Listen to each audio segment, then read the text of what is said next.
Clip number 845۔ اس clip میں سورہ انبیاء کی آیت نمبر 10 سے 13 تک کی تلاوت، ترجمہ اور تفسیر قرآن صراط الجنان آپ سماعت فرمائیں گے۔ بسم اللہ الرحمن الرحیم۔ ترجمہ: اللہ کے نام سے شروع جو نہایت مہربان رحمت والا ہے۔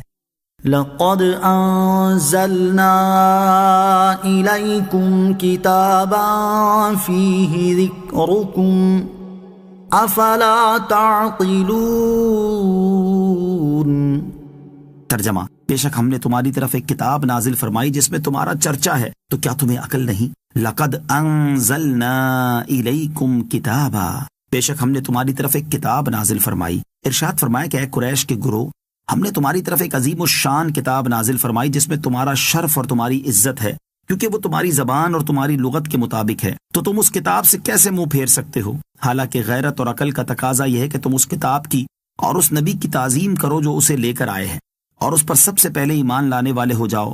کیا تم جاہل ہو اور تمہیں عقل نہیں کہ ایمان لا کر اس عزت و کرامت اور سعادت کو حاصل کرو؟ اس آیت میں مذکور لفظ فیہ ذکرکم کے مفسرین نے اور معنی بھی بیان کیے ہیں، جیسے ایک معنی یہ ہے کہ اس میں تمہارے لیے نصیحت ہے، اور ایک معنی یہ ہے کہ اس میں تمہارے دینی اور دنیاوی امور اور حاجات کا بیان ہے۔ قرآن مجید کی تعلیمات سے منہ پھیرنے کا انجام۔ اس آیت سے معلوم ہوا کہ قرآن کریم پر ایمان لانا اور اس کے احکامات و تعلیمات پر عمل کرنا عزت و شہرت کا باعث ہے، اور تاریخ اس بات پر گواہ ہے جب تک مسلمانوں نے قرآن مجید کے دامن کو مضبوطی سے تھامے رکھا اور اس کی ہدایات و احکامات پر کامل طریقے سے عمل کیا، تب تک وہ شہرت و ناموری اور عزت و کرامت کی بلندیوں پر فائز رہے، اور ہر میدان میں کفار پر غلبہ و نصرت اور کامیابی حاصل کرتے رہے۔ اور جب سے مسلمان قرآن عظیم کی تعلیمات پر عمل سے دور ہونا شروع ہوئے، تب سے ان کی عزت، شہرت، ناموری اور دبدبہ ختم ہونا شروع ہو گیا، اور رفتہ رفتہ کفار مسلمانوں پر غالب ہونا شروع ہو گئے۔ اور اب مسلمانوں کا حال یہ ہو گیا ہے کہ جہاں بن پڑا وہاں کفار مسلمانوں کی سرزمین پر قابض ہیں، اور جہاں نہیں بن پڑا وہاں مسلمانوں کی اقتصادیات، معاشیات اور در پردہ مسلمانوں کی ذہنیت، سوچ اور کلچر پر قابض ہیں، اور مسلم حکمرانوں کو اپنی انگلیوں کے اشاروں پر نچا رہے ہیں۔ کسی نے کیا خوب کہا ہے کہ وہ معزز تھے زمانے میں مسلمان ہو کر، اور ہم خوار ہوئے تارک قرآن ہو کر، اور درس قرآن اگر ہم نے نہ بھلایا ہوتا یہ زمانہ، نہ زمانے نے دکھایا ہوتا۔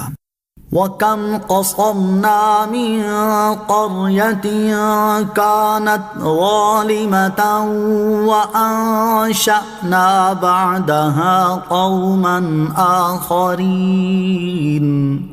ترجمہ: اور کتنی بستیاں ہم نے تباہ کر دی جو ظلم کرنے والی تھیں، اور ان کے بعد ہم نے دوسری قوم پیدا کر دی۔ وَكَمْ قَصَمْنَا مِن قَرْيَةٍ، اور کتنی ہی بستیاں ہم نے تباہ کر دی۔ اس سے پہلی آیات میں کفار کی طرف سے حضور علیہ الصلوۃ والسلام کی نبوت پر کیے گئے اعتراضات اور ان کے جوابات ذکر فرمائے گئے، اور یہاں سے اس امت کے کفار کو کفر نہ چھوڑنے اور ایمان نہ لانے پر اللہ تعالیٰ کے عذاب سے ڈرایا جا رہا ہے۔ گویا کہ اللہ تعالیٰ نے ارشاد فرمایا، اے کافروں، تم اپنے مال و دولت کی وسعت سے دھوکہ نہ کھاؤ، اور اپنے اموال و اولاد پر غرور نہ کرو، کیونکہ ہم نے بہت سی بستیوں کے کفار کو تباہ و برباد کر دیا، اور ان کے بعد ہم نے دوسری قوم پیدا کر دی، اور جو کچھ ان کافروں کے ساتھ ہوا وہ تمہارے ساتھ بھی ہو سکتا ہے۔ فَلَمَّا أَحَسُّوا بَأْسَنَا إِذَا هُم مِّنْهَا يَرْكُضُونَ لَا تَرْكُضُوا وَارْجِعُوا إِلَى مَا أُتْرِفْتُمْ فِيهِ وَمَسَاكِنِكُمْ لَعَلَّكُمْ تُسْأَلُونَ۔ ترجمہ: تو جب انہوں نے ہمارا عذاب پایا تو اچانک وہ اس سے بھاگنے لگے۔